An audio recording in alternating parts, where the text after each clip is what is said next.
Hello, you gorgeous humans, and welcome back to Love, Sex, and Magic. I'm your host, Mel Wells, and this is the first episode that we are recording from Costa Rica, our new home.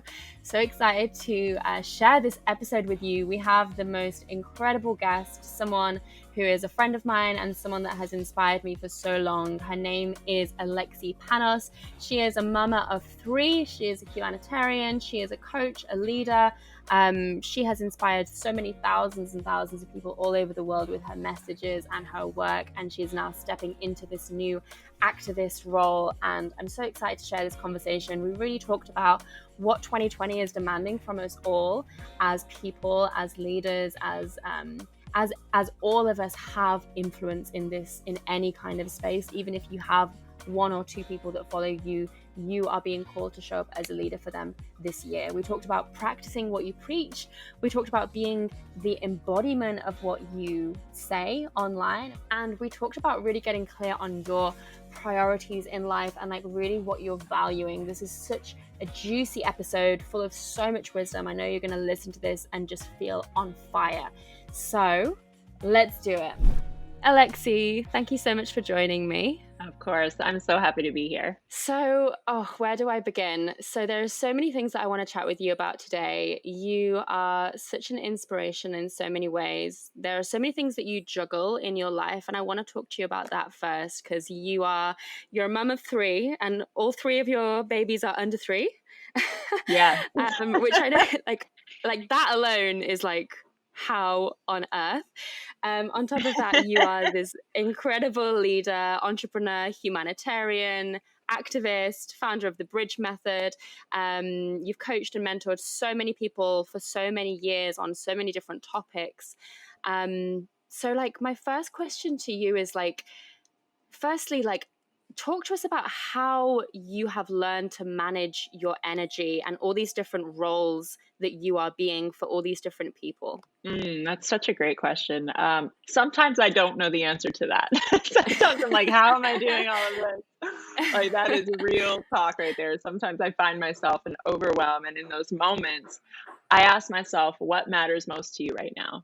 And it usually is my family, my own sanity, my partnership, my service. And I have to really check in with myself periodically and say, okay, is where I'm putting my energy, is where I'm spending my time, is it elevating me and my mission and what I say matters to me? And if it's not, it's time to cut some stuff out and make some changes.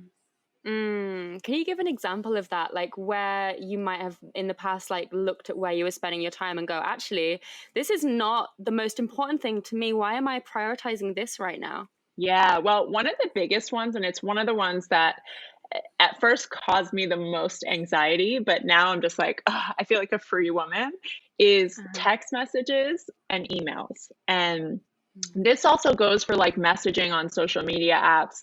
There was a time when I held myself very proudly for having like a 48-hour turnaround on messages.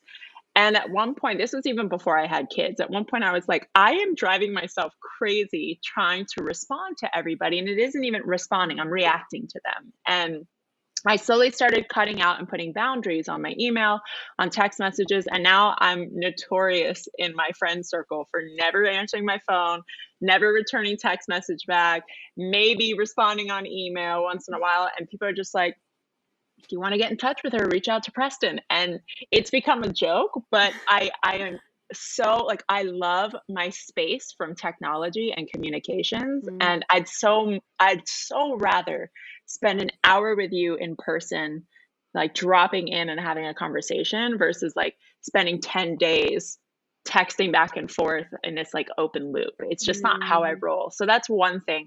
Another thing is, especially in LA, we have a lot of amazing, incredible people out here. And there's a lot of events, pre-coronavirus, there were 1,000 things happening all the time. I know you were here for a while, so you got to experience that. And I was always a yes. It's like, yes, I'll be there. Yes, I'll do this. Yes.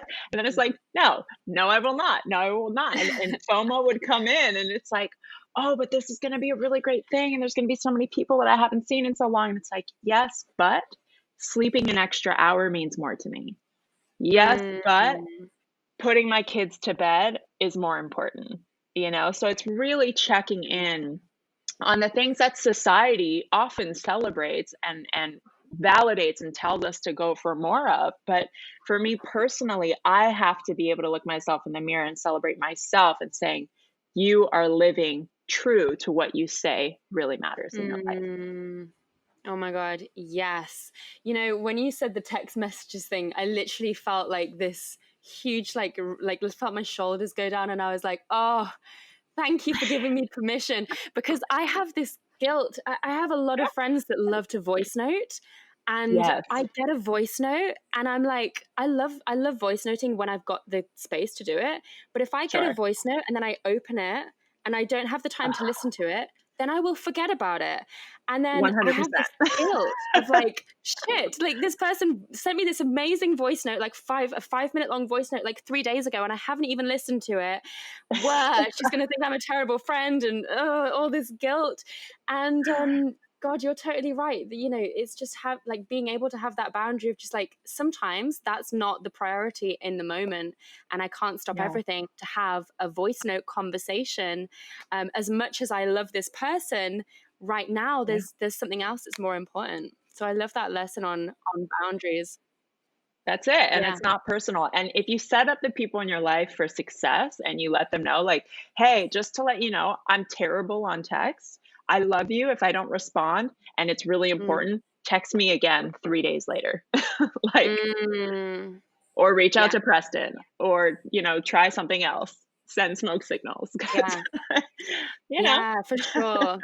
And what I'm hearing you say as well is like, the more responsibilities that you take on, because obviously you have a lot of people looking to you, it's like you can't be accessible constantly to everyone, because there's just no, you have to give from a space of, you have to live what you are preaching. You have to be the embodiment. 100%. And if you are constantly accessible to everyone, then it's not possible for you to be that.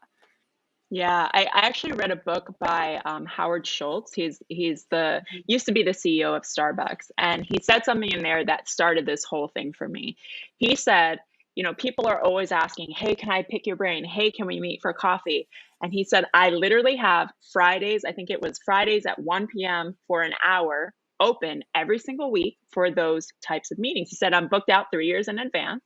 However, if you want to meet with me, put it in my schedule." And I'm like, man, that's so good. And he goes on to say, he says, because if I met with every single person that wanted to meet with me, if I had a conversation with every single person that reached out, Mm. I wouldn't be the type of man worth reaching out to. And I was like, oh, Wow. yes. Mic drop. Right? That's it. I was like, okay, Oh my that God. that was my permission slip. I hear you. Yes, yes. And I also, in a similar vein, like, I can't remember who I read this from or learned this from, but it was like knowing who's in your inner circle, and then like knowing the different circles going out, and like not trying Yes. to have everyone in the inner circle, knowing who gets you to who has earned their right for you to respond straight away and for you to pick up the phone all the time, and who is not there yet. Or who doesn't need to be there. I love that. And again, it's nothing personal. It's not like, oh, you're not in the inner circle. It's just like, hey, these people are my top priority for the next 6 months or the next year while I've got my other focus on my family or my business. And it's just really knowing that, Preston and I, my husband and I teach this in our work, elevation requires separation. If you want to go up and you want to evolve and grow, you have to be willing to let go of past Mm. versions of yourself, where you spent your time. You just have to separate from things for a while, and that's okay. Yeah, fully. So on that note, what like new version of you has 2020 like called you into? Uh, well, I became a mother for the second and third time because I had twins in February. And motherhood in general is this rite of passage for me. I won't say for all women, but for me, it's been such an incredible rite of passage. It's been the death of my maiden and like stepping into the archetype of what mother and warrior and queen really is in my life. And Mm. I can't help but be affected by that. It touches everything in my life. It literally cuts the fat out of my life so easily and so quickly because motherhood is such an insane and instant demand of time, energy, focus, presence, love, joy. I need to give it all there first. And then everything else comes second to my well-being, my children's well-being, and my husband's well-being. So that iteration of me, it feels really confident in that space. However, the old identity of like badass businesswoman that can do all the things all the time has to go away in order for this more relaxed, checked into the simple things of life, checked into the simple pleasures. And I'm loving it. I'm loving that because I was never fully present to the simplicity and the magic of the simplicity of life. And I think for me, as someone who is very ambitious and very driven my entire life, like ever since I was a child, I have spent a lot of my time looking forward and future casting and being in the vision and letting that vision call me and pull me and drive me. And my creator was fully online and it's incredible. But because of that, I kind of missed what was here. So now it's like I'm being fully with what's here and letting, not so much in the future. Like everyone's like, what are you building next year? I'm like, I don't know. Everyone's like, well, what's happening with your business? I'm like, I'm not sure. I'm leaving space for magic to unfold. And that feels really, it feels really stretchy, but it feels really aligned. And it feels like it's time for that for me. I love this. And I've for sure like witnessed and felt that shift happen in you, and it just feels like you have just, it just feels like it was just made for you, and that it was so needed, and that you were just so ready to drop into that new space of presence. And I think, yeah, when we're in that like warrior, like boss babe, like go go go, like always looking forward, it's so cool. It's so like exciting, and it's so like celebrated in our society, and we're so praised by it. And it's actually not what our kids want from us. It's not what our babies need from us at all. No, and I forget where I heard this. I want to say it was Danielle Laporte. I think it was her. I was listening to a podcast, and she was talking about motherhood, and I believe she only has one child, but she was saying, I was in the biggest momentum of my career, and then I had my son. I think it was a son, and she said, I thought about it. Do I keep building this momentum? Do I keep going hard and building off of all this hard work that I put into place, or do I really be with these years that I'm never going to get back? And she's like, I didn't really have a bunch of money. She's like, I put it on everything on credit cards. And she said, I didn't care what it costs.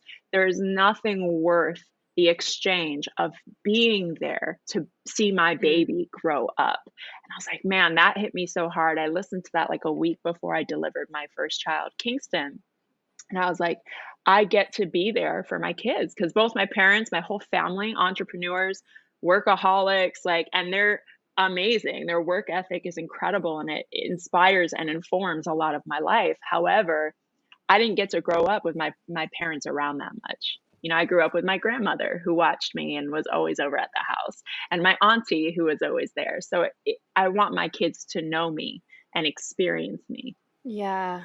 Gosh, that's so important. So important. And Yeah. I really feel, it really feels like we're, as a collective, being given this opportunity, especially with everything that's happened this year, to really take account of what is important in my life. Like, have I just been on this hamster wheel, go, go, go, go, go? And then obviously when COVID happened and everyone was in lockdown, I think a lot of people had this realization of like, what the fuck have I been doing with my life? I actually need to slow down and like, wow, like what is actually around me? Who is around me that I need to actually show up for, that I haven't been showing up for? And I think a lot of people are thinking about changing their careers now. I think a lot of divorces have happened. I think there's been like a real reckoning of like, let's look around and see what I have actually where I've been spending my time. Yeah, and I love that you're bringing that to the focus because, you know, a lot of people, we're still very much in this pandemic, right? There's still a lot of big questions. A lot of people have no job security. We have no security in what's happening next. We've got the big election coming up here in the US. There's just a lot on the surface. There's a lot up for people. And I think you're absolutely right. I think this has been the reckoning that's been waiting to happen, the thing that's been like right under the surface, that's been bubbling for a long time. And it's finally the pressure couldn't hold it anymore, right? And it's like this Yeah. huge eruption where it's all coming out. So it's our relationships, our job, our health, where we live. You know, before we jumped on, we were talking about these mass exoduses from cities to places with more space and nature, and everyone is just going like, whoa, hold on, I have been a robot in my life and now I actually have to take stock, and Mm. some of that is really uncomfortable. Yeah, for sure. I mean, we were already planning on moving to Costa Rica in December, but it was because we felt this like we had that moment of like, this is not in alignment. We need to be in nature. We need to have space. We need to be around a spiritual community of people that are on the same kind of mission as us. And we just felt the call, and we wanted to act. We wanted to move in May, and then obviously everything happened, and we actually ended up saying, do you know what? Let's still go ahead. Let's still move, but we're going to go to Mexico Mm, because Mexico is open and Costa Rica wasn't. So we were like, let's just get over that side of the world as far as we can, just so that we can be more in nature. Because I just do not feel like I can be 100% myself in somewhere like London. It's just for me, like, it just doesn't feed my soul in the way that yeah. I really need it to.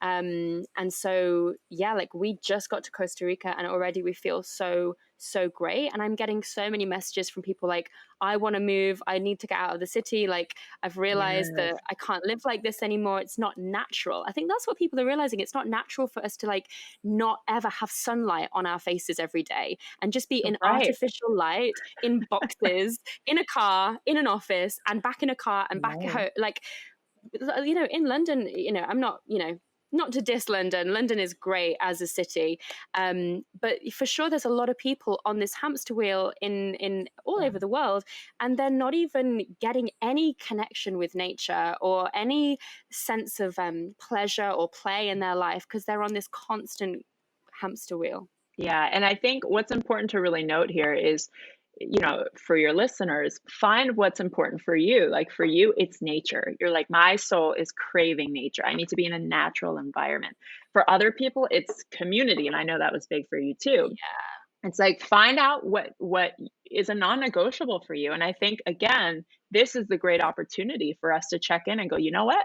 This actually is not working anymore. And you know, my husband and I, same thing. We plan to move in November before any of this happened because we wanted deeper community, more space, simpler living, simpler Mm. values, family values. And so we're like, let's leave from LA and we're moving to Austin. And for us, it just felt like an of course, and it was time. But it's hard. It's hard to leave everything you've known, especially for those of us who aren't used to taking those types of risks. It can be really challenging, but you have to at least take Mm. one step towards that. Spend a week in a place that you're considering, or, you know, try maybe downsizing. For some people, they're like, I have too much stuff, and why am I paying for all this stuff? And it's like, maybe go buy a van and travel the country. You know, it's like it can be different for everybody. Yes. You really have to focus on you and what feels aligned for you. Yeah, I completely agree. I'm actually seeing a lot of people do that whole van thing, like buying a van, traveling around. I'm like, I love that. It's not for me, but I love that you are doing that. Yeah. I'm like, I'll do Yeah. that. I still need a home base. I still need a home base. I love it. And yeah, a lot of people are really craving community. And, Yeah. I've really felt this year, this sense of what's going on right now in the planet is so profound and so so magical. And I really strongly believe that everyone alive at this time is here to be the change, is here to leave a legacy for the next generation. We're going to experience we are experiencing this massive shift going on right now in our collective consciousness, in how we're showing up. And obviously how we're showing up online is really like how we are. It's how we all have a voice these days. It's how we're all communicating. And I know that you are really, really big on, I just know you as a human, like I know how much you value integrity. And I know that you're really passionate about like really being the embodiment of what you teach and preach, because we've all now got these platforms. We're all saying what we think online, and it's a whole different thing to live what we're saying, right? Can you speak It's into that? very different. Yeah, it's very different. Well, here's the thing. I don't, we're all in our process, right? We're all learning. We're all growing through what we're learning. And I think a lot of times we're sharing real time as we're learning things. And sometimes as the consumer of that information, it can seem like, wow, this person gets that lesson. They know it, they're living it, they're embodying it, and I need to, right? And it kind of creates this pedestaling effect where we're putting people up on these pedestals, assuming that they're living everything they're preaching and teaching. And something that I tell all my clients I work with, I hold myself to this standard, is do not share anything that you are not willing to be fully authentic about, either in the post or you haven't already mastered it in your life. Like if you're still working on it, talk about that in the post. Say, this is something that I still have to remind myself of every day. Humanize it. And I think that's a big issue that we're having in today's world, is there's this impossible standard that we've all somehow created for ourselves based on an idea of who we're supposed to be that's perfect and enlightened and fully embodied. That's not even real. And full embodiment is being fully human. And, people throw the word embodiment out there and like, that person's so embodied, as if that means they're perfect, they've nailed it, no more work to be done, they're God, right? And for me, embodiment is I embrace, accept, and express all of myself exactly how I am right at this moment without caring what that does to you. Because I'm here for my authentic expression, and I'm going to own that, whether I'm deep in my shadow right now, or whether I'm deep in working on my light. I'm going to own who I am, and I'm not going to hide that or try and pretend like I'm some other version of myself in order for you to like me, validate me, follow me, or give me money, Yeah. It all seems to come back down to, at the root of that, like, need to be accepted, a need to be liked, a need to not be rejected, a need to not be judged, like this like core wound of I won't be accepted if I just show up exactly as I am. But that's really the magic. And I think we can feel when someone is owning their truth, and we can feel energetically when they're not. I just think it's it's like a visceral felt sense. And so, I think we've really, it all comes down to like how much we are willing to just be ourselves and not prioritize like, well, what's this person going to think of me? What's this person going to think of me? Right. Which can it's easier said than done, obviously, and it really gets in people's way. But what you were just sharing about, like, posting, if you're willing to be fully authentic with that, it just reminded me of a couple of days ago. I did a post all about surrender, and it was actually a post about like sex. It was about like women being able to surrender in and outside of the bedroom. And it was so funny because then that night, Rick and I did a rapé ceremony here. I don't know if you've had that before. Yeah. So we did that here, and it was like the whole lesson for me in that ceremony was surrender. And it was like I wasn't like letting my body fully surrender to it. And then I actually purged, and when I was purging, it was like, fucking surrender more. And I was like, you're still trying to control this. Yeah, exactly. So that was really interesting for me. So yeah, I think you're so right. And I think also like social media it plays a part in this as well, because we kind of think, well, if someone shows up, we're kind of like trying to get a real felt sense of someone through like a two-dimensional plane, and these Right. like squares and Yeah. these like messages, and I think we expect people to, like, if they've posted something, they're there, that's it, you know, That's it. like Right. I'll They never can't have to ever look at change. that again.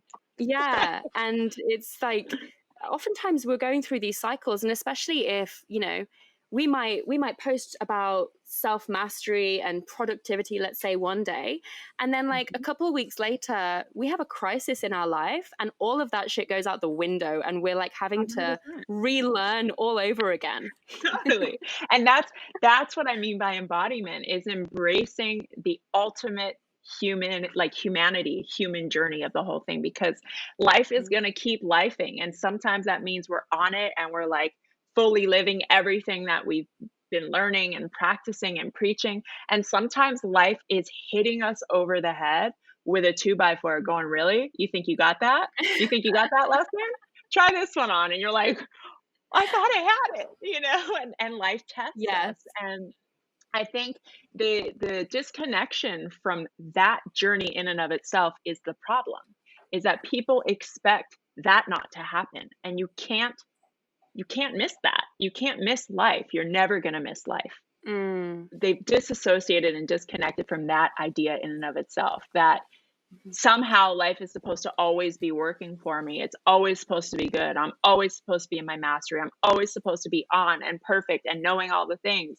But that rejection of life and the cycles of life and the ups and the downs, that is being disembodied, because being embodied in your human means you embrace all of it, your light, your dark, your ups, your downs, the smacks in the head, the way life challenges you to surrender more and go deeper, and the way you show up amazingly in your practice. Like, all of it is human. Yes, so true, so true. We don't need to pretend to be where we're not. And I think also, Yeah. like, in like the manifestation world and people, you know, teaching law of attraction, there's this kind of constant talking of speak as if you're already there, speak as if you're already Right. there, which is then confusing, because it's like, well, if I'm not there. But Right. I think, you know, like, because then it's like, well, I'm being inauthentic if I'm acting as if I'm already there. So like, Yeah. what do you think the difference is with like acting as it, like being acting as the person that you want to be, and actually being authentic to who you are in the present? Yeah. So this is really important. And I'm so glad you asked this question. It's something that I teach in our workshops, and we actually teach in a vibrational course that we do.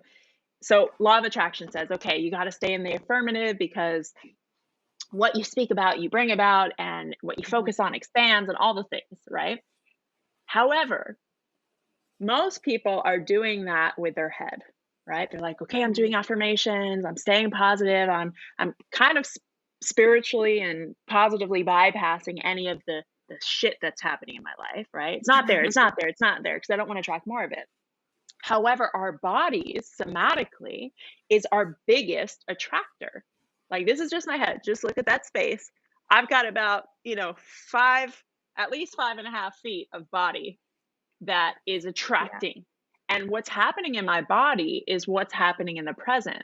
So if I am dealing with insecurity or scarcity or pain or frustration in my body, but I'm trying to override it with my brain, my body is still sending the signal out going scarcity, frustration, fear, Mm, insecurity, jealousy. And I could be doing this all day, but it's like this like little mini signal that's like beep beep beep beep, and it might work a little bit, but your body's yeah. like, it's like a ship horn. It's like Yeah. calling to everything. And this is why honoring where our bodies are at and having practices to somatically release what we're experiencing in the moment, getting that it is a moment to moment experience, that is the key there.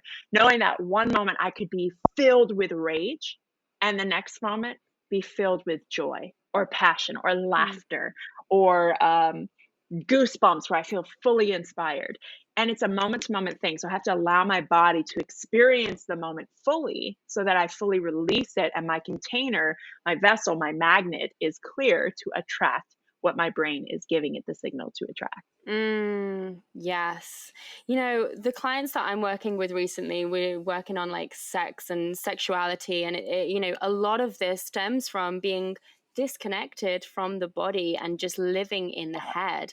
And, you know, I literally just got off a call just like an hour ago, and we were just chatting about like what this work is, and it's like you can't just talk about it. You've got to actually do the somatic work to work with the body, because the whole point is to bring the body back online. We can't just talk and talk and talk around things. And I think that was maybe like the old paradigm of like just talk your way into what you want. You know, like talk like this top down approach of like talking things into reality. And I think we're really starting to feel like this more integrated approach now of like bringing like that, doing that talking as well, like doing the coaching and the mindset work and all of this. But like your body needs to be a part of the conversation. It can't just be like this thing that's forgotten about. That's it. And that work is so important. And I love that you're out there doing that work with women, especially because women, because we are diffused, focused beings, we're often the managers of life. We're managing the household, we're managing the family, we're managing our work, our business, our friendships. And our brain, it's so hard for our brain to shut off and tap into the body that we need those practices to pull our body online, because our body has two centers of intelligence, the heart and the gut. And if we're just ignoring those two and relying on this one that's gotten so much attention over the last few centuries, we're really missing out on such an incredible experience of our expression and our receiving of what life has to offer. Yeah, completely. So I want to switch gears slightly and talk about like just the all the things right now that are happening in the world that are requiring us to really step up into a new level of who Mm. we are. Obviously there's been a lot of shit go down this year, to say the least. 2020 was not playing. 2020 is like, are you ready for me? Let's do this. Yeah, yeah. And I know that you've been like super vocal on your platforms about Black Lives Matter, about the human sex trafficking and human trafficking, and all these not new things, but things that are like being revealed that we have not been aware of. Um, Yeah. and I've been sharing a lot of this kind of stuff too. And I've had a lot of people, message me honestly feeling really powerless about like Yeah. what do we do, what can we do beyond sharing and posting.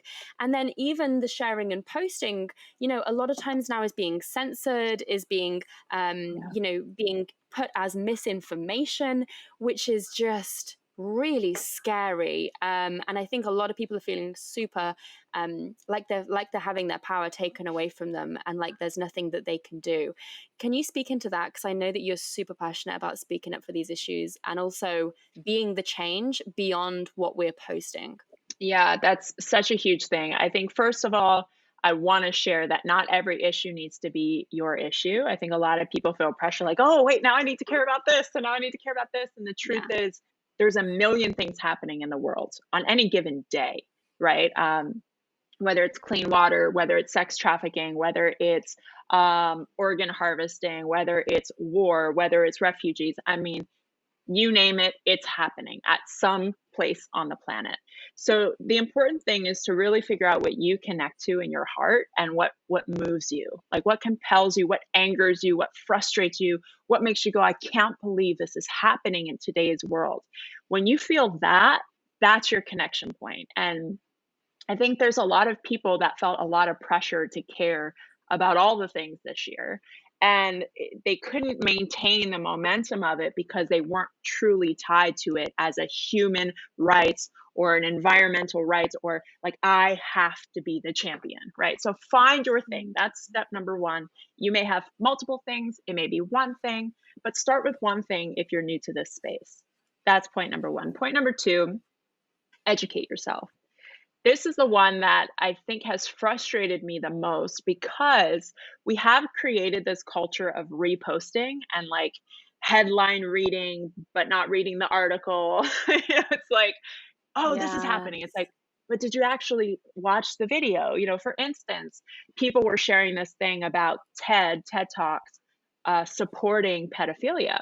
And I'd seen it shared like 10 times in a day. And I was like, this is interesting. Let me do some research. So I go online, I type in TED Talk, pedophilia, TEDx talk, the talk pulls up.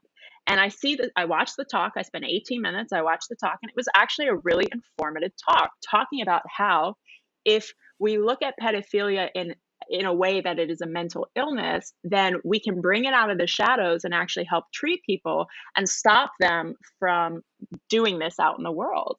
And it could create a barrier. Whereas a lot of people right now, they don't want to talk about it because it's the most shameful thing to be a pedophile. They stuff it down, put it in their shame closet. It gets bigger and bigger and bigger until they have to act out on those urges because they have no place to put that energy. And I watched that. And after watching it, was like, wow, that was really informative and really insightful. Like, what a great perspective. And this is from a woman who's on the front lines rescuing children. And meanwhile, it's been shared at least 10 times in my feed alone from people going, Ted is trying to normalize pedophilia. And it's like, did you even watch the video? Like, no. Yeah. And I reached out to people and I'm like, have you watched the video? Oh, no, I didn't watch it. I'm like, you should watch it. It's really informative. So education is so important. And yes, there is a ton of misinformation out there. So educating yourself beyond one piece of content or one documentary or one very politically charged article, like making sure you're looking at all the sides, especially if there's sides involved. Read the left side, read the right side, find the middle ground somewhere.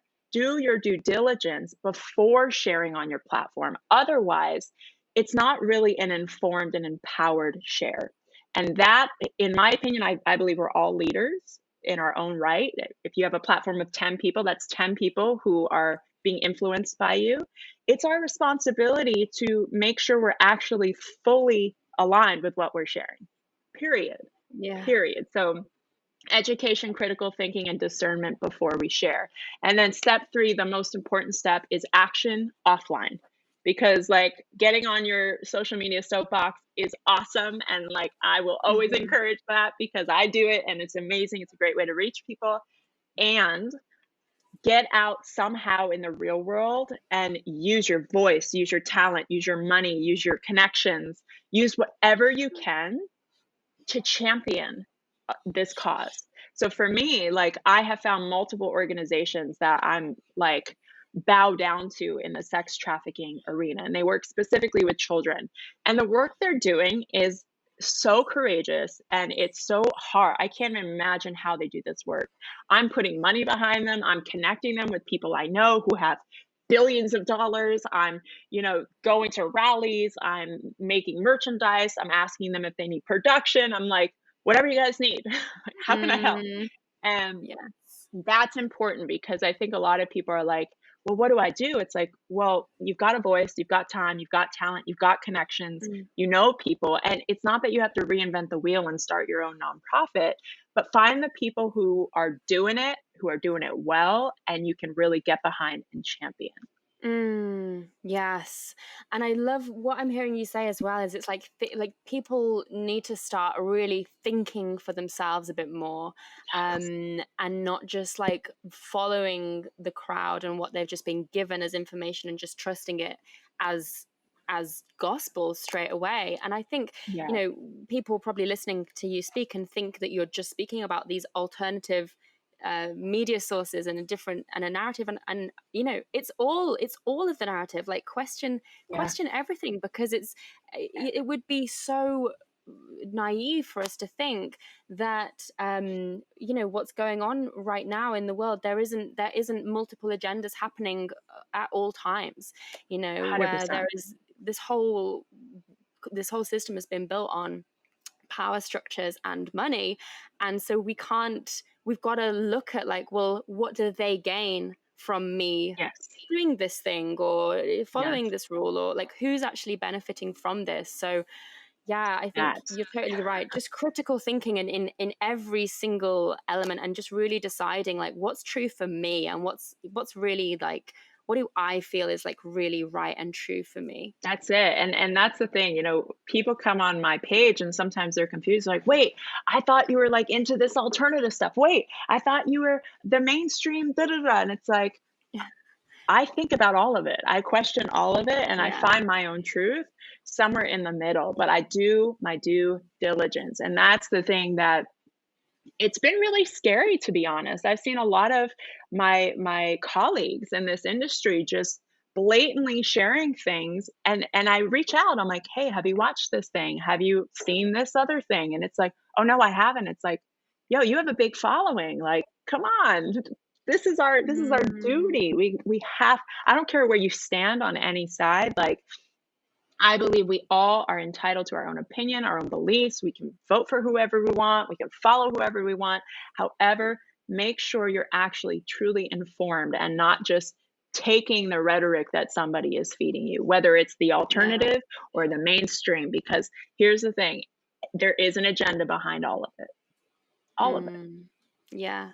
Yeah, completely. And I think there's this like innate desire in us to take a side, to pick a side and commit to a side. And I think this year it's just like it's just you can't do that, there's new information every week. Like You pick a it's side and then you're like, just wait, not yeah. this side? Okay, the other side. Oh, Yeah. wait, not this side. Yeah, and it's I'm getting like it's like people have messaged me. I thought you stood for this. I thought you stood for that. Well, I'm like looking at the same stuff that you guys are looking at. Do you know what I mean? And especially with the American politics, I just like, oh Uh, my god, I'm definitely not on any side with that. yeah. I Well, can't. I'm not either. I I'm can't on the even. side of people, right? Like, I'm on the side of Yeah. people, and yes, I'm going to vote, and yes, I know who I'm going to vote for after doing so much deep research. And I'm still not even like thrilled with my vote and my options, to be Mm. honest. But even in that, it's like we have to look. I don't know if you've ever heard of or read the book 48 Laws of Power by Robert Greene. Yes. Yes, I have. So yeah, it's like the standard book that every CEO and person in politics and person of power has read. And if you look at the 48 laws of power, you can see it playing out right now Mm. perfectly. It is like perfectly playing out in society where they're getting us to be at war with each other so that we're completely disempowered as people. And when we're disempowered and we're confused and we're angry and it's us versus them, there's zero possibility in that. And if anything, if there's anything I believe in the power of people and what we're capable of when we come together and we're in love and we're in our truth. Like, I have goosebumps. I believe in it so much. And I think that the biggest illness of today's world is us versus them, the divisiveness. That's what, to me, Mm. is causing all of this craziness in the world. Yeah. Yeah, completely agree. And you can really feel the division happening. You can really feel like, oh, now it's these people against these people and these people against these people. And obviously Right, everything's leading up to this election, which, it's really made right. me think what this year, like of all the things that have happened this year, how much of that has really been influenced by the election coming up? Because So much. like we just have no idea, and it's like the more I read, the more I realize I have no idea. Yes. And I think at the start of all this I was like, I have to know everything. And it's like the deeper I went, the more I was just like, I don't have a clue. And Yep. I don't actually know if it's helpful to try and know every single Yeah. thing anymore. Yeah. But to really focus on, well, how am I going to lead myself through this? How am I going to be a Yes. leader in this, and really be the kind of influencer that I want to be? Like you said, Yeah. even if you've just got 10 people that follow you or 10 friends, you're still influencing them in a huge way, and I love that. Because Yeah. I think people tend to think, well, what can I do? I'm just one person. And Totally. I think the really disempowered narrative is, well, I can't wait for this all to be over. We'll have to see what happens. Right. Instead of realizing that, like, we're the creators of that, like, we're the deciders of Yes. that. Yeah, that's so huge. And I think, no matter what you believe in, no matter what stance you're taking on who you vote for or what you believe is happening with the coronavirus, wherever you're at with any of that, the invitation that I'm putting out there for you and myself, for anybody really in the platform of social media sharing, is how can you share your beliefs from love and empathy and understanding and compassion. Like, believe what you believe, but see how deeply we can share from that space. And I promise you, it's a different post. It's a different post than what you probably were going to post. And I catch myself on that sometimes, because sometimes I want to post something or respond to something. It's like, no, how can I do? I need to be the example of what I want more of in the world, right? And Mm. if we can share our opinions and our sides from a place of empathy and listening and compassion and love, my God, what a different world we would live in, right? Yeah. So true, so true. And, you know, I think every single person this year is having a completely different experience of what this year is about. For some people, it's Yeah, about health. For some people, it's about safety and security. For some people, it's about yeah, purpose.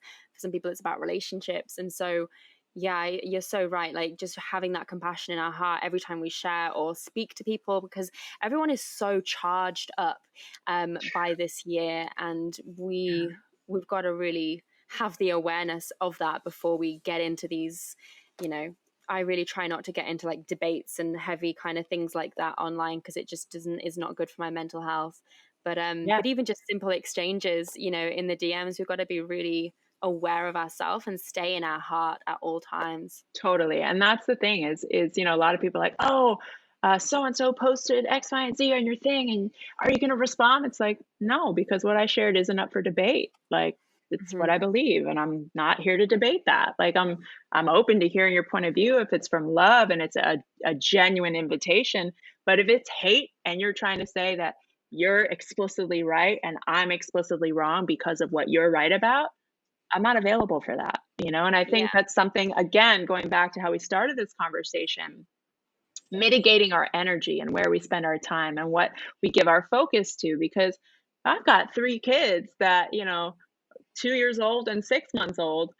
I don't want to be bringing in the fear and anxiety of being in those types of conversations all day to my children. They didn't ask for that. Yeah. It's like, and I don't want that for myself. I know how that can affect me. So you really have to mitigate what you choose to give your focus to, especially in these like hypercharged times that we live in. Yeah. Yeah. I was actually speaking to a friend and a client of mine who is like a real activist on the front lines. And we were saying, you know, this kind of energy, exactly as you're saying, it's not healthy for the family to have constantly around.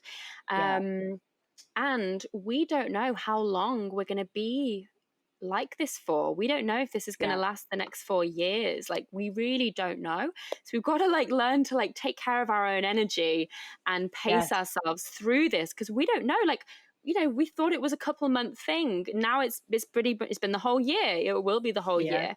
We don't know what's Yeah. happening in 2021. You know, I'm being asked to plan things in 2021. I'm like, I just, how can we, how? Like, You're like, am I even allowed to how get on the plane right now? I don't know. do we how? Totally. I Yeah. actually had a friend who said that to me too, and she is one of like the frontline activists for the Black Lives Matter movement, and she said the number one thing that slows a movement is burnout, because people go Mm, hard and fast and go all in because they're impassioned and it's so real and so alive in this moment. She said, but we have to take care of ourselves. We have to learn how to mitigate the energy. We have to learn how to really save our energy for the long game, because it is a yeah. long game, whether it's, healing and recovering from what coronavirus has done health wise and also economy wise to our entire Mhm. world, and emotionally. My God, it's caused so much turmoil, right? And then, Yeah. Black Lives Matter and everything that's happening with the injustice and the division between blacks and whites in America. And that's been going on for a very long time. It's coming to a head Mhm. again, but we really have to have the energy to sustain this and to really fight for what we believe in a long term. And it does take immense self-care and discipline to not want to jump in and bite at everyone who's coming at you and your ideas. Mm. Yeah, 100%. Because that's what's really going to leave a legacy behind for the next generation, and really change the scope of the planet and our consciousness, it's not going to be like a 3 week stint of sharing stuff. It's going to be like the embodied Totally. change, which comes back to like what we were speaking about. Yeah. It's a long game. It's not an Mm, overnight success. Like, I took a weekend course and now I'm embodied forever. I posted for yeah. 3 days and I did my part in the Black Lives. It, it's a long game, and change takes time, especially when it's deep change. And we are in the most, and I won't say this, but in my lifetime, it is the deepest requirement of deep change this year is being asked of us. And I think a lot of us are either shutting down from that and numbing out to it because it's too much and we're just like binging on TV and fast food and all the things, or we're fully in and we're burning ourselves out from it. But we have to know that deep change, in order to be sustainable, it does take time, and we have to relate to it with a little more humility and compassion for ourselves. Yeah, completely. So before we tie up, I want to talk about relationships, because your relationship is just one of those that's just so inspiring to so many people all over the world. You and Preston are really like a living, embodied example of two leaders really in their power as the king and queen archetype. And I know you guys have done a lot of work on your relationship, and it hasn't always just been this like plain sailing thing. But I'm curious if you can share more about like the dynamic or the work that you guys have done to help you both be in your power, and if there's been any kind of like clashes with both of your fire along the way, if you've had to manage that. Yeah, there's been a lot of clashes along the way. I will say one of the things that was really amazing about our relationship in the beginning, and it's one of the things that really stood out for both of us, is that we were both equally in our power before we met each other. We are at different stages of it, but we were fully empowered. We were a full fuck yes to our vision, to why we were here, our purpose in the world, and we were committed no matter what to actualizing that purpose. And so when we met each other, it was almost like, oh my gosh, you exist. There's a male version of me, and it's like there's a female version of me. And that was one of the reasons that we fell fast and hard, because I think, I'll speak for myself. I had an experience, multiple experiences of amazing relationships. I was kind of a serial monogamist, amazing relationships with my exes who are incredible men, and we're still friends. They're amazing human beings, but our drives weren't the same. They may have been driven in different industries, but the sense of like deep mission for humanity was not there. And there's nothing wrong with that. But for me, it was like, to find another person who had that was really just, it was like magic. I was like, oh my gosh, yes. So that was incredible. So there wasn't really work on like, how do we bring each other into our power? Obviously, being together, we helped elevate and continue to help elevate each other. However, the work was the opposite. The work was, okay, now that we're both like, I'm here, I'm owning my space. It's like, how do we share that space with somebody who's equally used to taking up as much space for themselves? And that was really our work. And it continues to be our work, to really soften to the other, to put the entity of the relationship first before the mission. That's been hard for us. It's been a challenge for us, one that we love, one that has, brought us so much growth and so much expression and so much expansion. However, the challenge of our egos, of letting go of what we have known to work so well for us, to control and create our narratives. And it's like this total identity that has to die in order for the relationship to exist. And that has been a process. And we've worked with coaches, like amazing relationship coaches. We've done so much training ourselves in the Gottman method, and which is like 40 years of science-backed research on relationships, because we needed it first. Like, that was like the truth. Yeah. We needed it first. And then it was like, oh, well, we should probably support other people in this, because I'm sure we're not the only ones. And so it's a continued practice. We absolutely still have our moments. And in those moments, the continued practice is, am I being my highest self in this moment? Am I proud of how I'm showing up in this moment?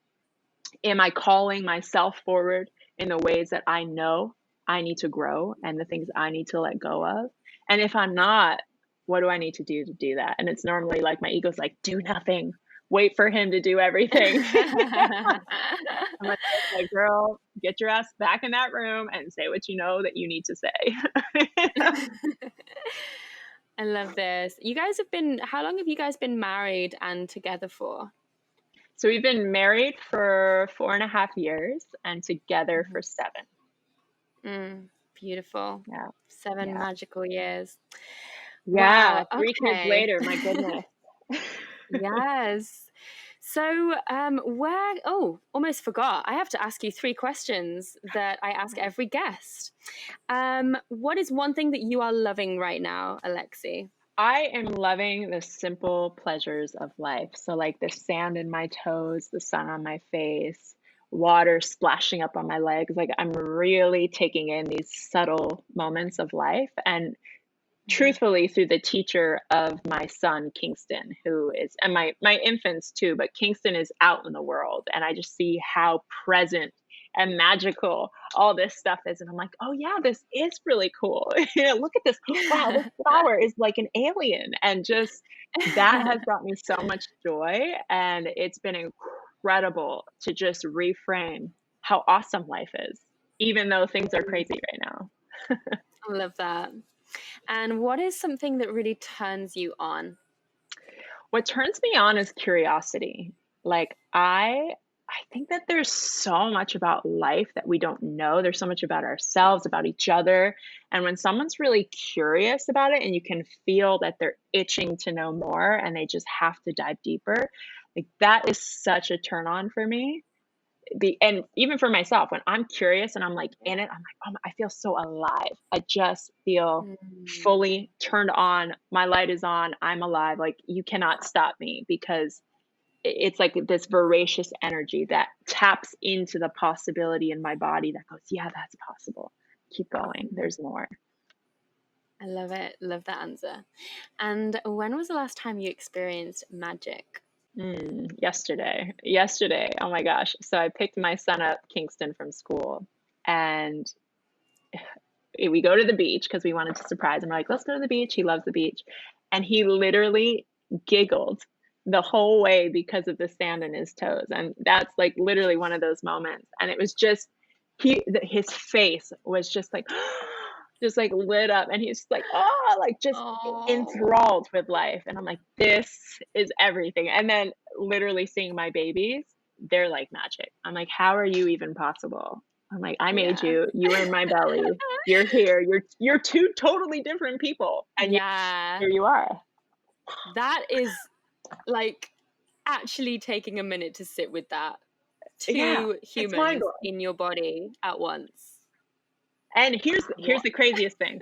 Are you ready for this? Because when I was pregnant with Kingston, I was like, holy cow, women are amazing. I just made a penis. Like, I don't even have a penis, and I made a penis. Right? It's like, I don't even understand how does that happen. I made one. And then it's like to make a penis and a vagina and like a system for a female and a system for a male, like at the same time. Women are incredible. I'm like, oh my God, it's kidding. The most wild thing on the planet. It is the most wild thing. God, amen. So where can everyone come and hang out with you and get more Alexi in their life? What are you working on? Where can people come chat with you? Yeah, so I'm on Instagram at Alexi Panos. I love sharing on there. Sometimes I'm really active, sometimes I'm not. I put myself under no pressure to be on there. But when I share, I really want to share. So, I love being on there when I am on there. I've got my podcast called Unleashed with Alexi Panos, and there's a lot of great content there. I've got a ton of amazing free content on YouTube as well. And right now I'm actually working on building a coaching certification program with my husband and Christine Hasler. So I'm like in curriculum development at the moment. So that's going to be releasing next year. And I'm really excited about that to bring a deeper level of the work to the coaching space. Yeah, that sounds so exciting. And the three of you as well. Oh Yeah. my God, that's going to be So good. powerful. Yeah. I Yeah, I love know. it. Well, this has been such a great conversation. I have absolutely loved this. Thank you so much for your time and your energy. We're going to head over now and take some more questions from our community inside our membership. But for now, thank you so much. This has just been such a great conversation. I know like so many people will have had some huge breakthroughs and shifts from this. So thank you. Thank you. So guys, hope you loved that episode. As always, if you want to go deeper with all of my guests and me, come and join us inside the Goddess Collective, my monthly membership full of amazing workshops, workbooks, a book club, coaching with me every month, and so much behind the scenes with all of our amazing guests. So if you love this episode, I would really love if you shared it on your story, drop a comment to me on Instagram, or let me know what you loved about this episode. Hit subscribe, and yeah, have a blessed day. Keep living your dreams, keep going for what you want, and be the change that you really want to see in the world. I love you guys. Mwah. Speak soon.